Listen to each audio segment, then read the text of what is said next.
Okay, well, we have one more comic coming up, and this comic coming up is actually a big Star Trek fan, so we may get some celestial humor in this, and I hope there's no Klingons in the audience, because I don't want a war with the Federation. Please give a big welcome to Dan Robertson.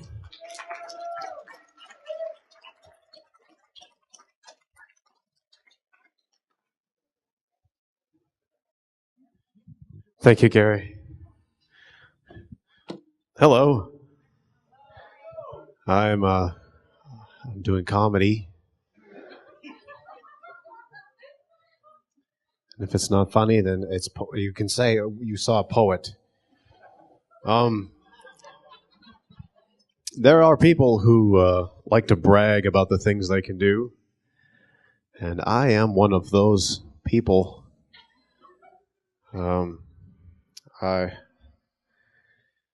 I'm a little on an intelligent side, and in fact, 5 years ago, I defeated chess grandmaster Gary Kasparov in a game of Hungry Hungry Hippos.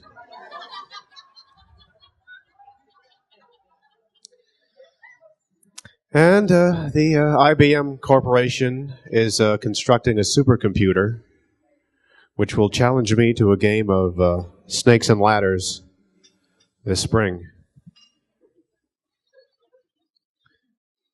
I was at the Salisbury House eating very rubbery eggs. And I saw a sign that said, Salisbury House, we've been in business since 1931. Maybe the 80 years, I don't know. Don't overcook the eggs. After 80 years, you would have discovered the secret to... But it wasn't so much that, as I overheard a young man who was very intoxicated saying quite loudly that he felt that Captain Kirk was a way better starship captain than Captain Picard. And I had to put my fork down and go over there and put him in his place. Sir, though technically Kirk may have accomplished more, Captain Picard was never court-martialed for violating the Prime Directive on as many occasions as Kirk did.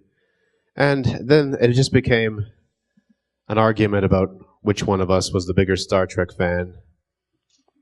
And that is, of course, an argument that I never lose because I have the documentation to prove that I still live with my parents.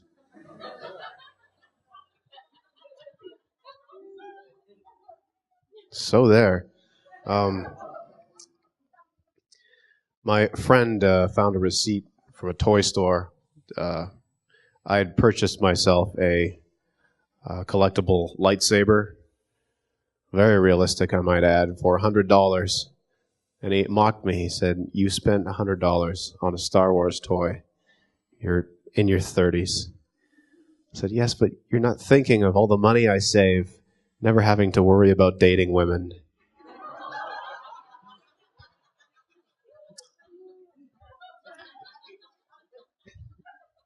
And the older I get, the less awkward it is for me to shop for this kind of stuff because the employees at the toy store, they just assume that I have children. Like, oh, he's buying that for his son. No, I'm buying that for me. The Dagobah playset. The new version is way better than the one in the 70s. If you're a young person, Facebook is indisposable for social networking. And people talk about all the great things that they could do with Facebook, how it allows them to get in touch with their friends. I said, that's no big deal. When I was your age, we had a phone book.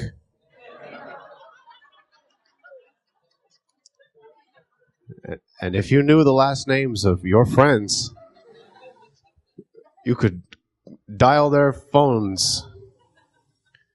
Phonebook.com. Alternately, I think they could call the website everything you didn't really need to know about people you barely remember from high school.com. It's a bit. I went to a social for a wedding social in Transcona. Now, it's not that I didn't have fun.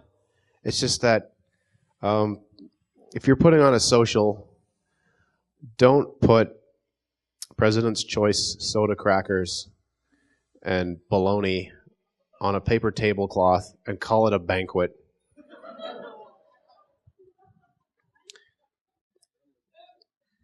I'd like to have arrange an anti-social evening. We rent a special ballroom with the maximum number of corners that architecture will allow for, and we can all stand in the corners.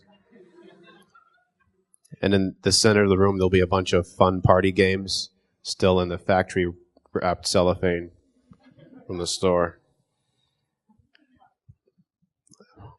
I'm not a very excitable person. I drink energy drinks to stay awake. Sometimes I'll down a Red Bull and have a nap. I'll dream about running. Or I'll get through my sleep really quickly and be refreshed. I moved to California for a few years, and the earthquakes were just such a pain.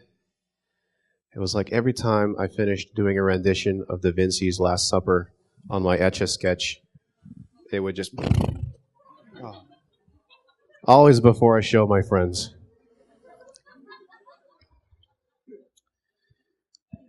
You know, Gary's wearing a superhero shirt, and that has me thinking about superheroes who have these fantastic abilities, and the way we compare abilities. Like, for instance, someone who could say to themselves, I'm an athlete, have fantastic abilities. If they were to go to another planet where, maybe Superman's parents came from, and they would look at him as having disabilities. They'll be like, "What?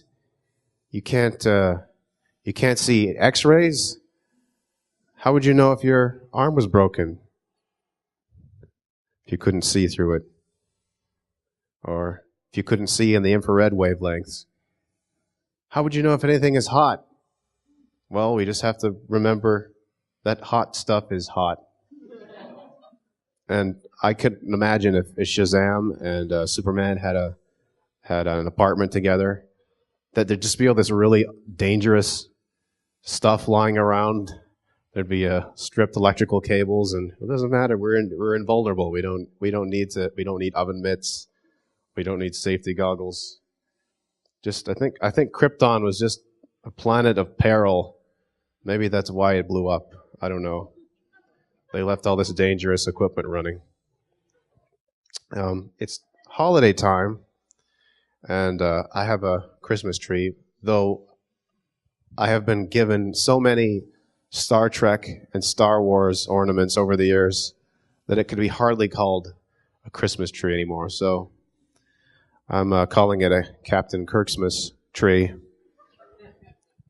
And when people come over, I say I celebrate the entire galaxy, whatever they're doing. So, Merry Kirksmas, ladies and gentlemen. And thank you for having me. And thank you to Susan Nesbitt for recommending me to come perform here. I'm very grateful. Thank you.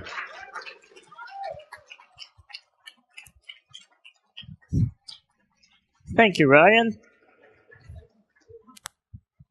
Well, that wraps it up for our comedians. I just want to thank all of the comedians who came out today. I know some of you actually had to take some time off work and make arrangements with your bosses, so I really appreciate that. And so does the Independent Living Resource Center and all of you guys, because if you didn't do that, well, then we wouldn't have anyone to laugh at. In the back, we have some cake. Some of you may have helped yourself already, but there's still some cake left. So please feel free to grab yourself a piece of cake, a cup of coffee before you head out. and we'll be here to mingle for the next hour or so.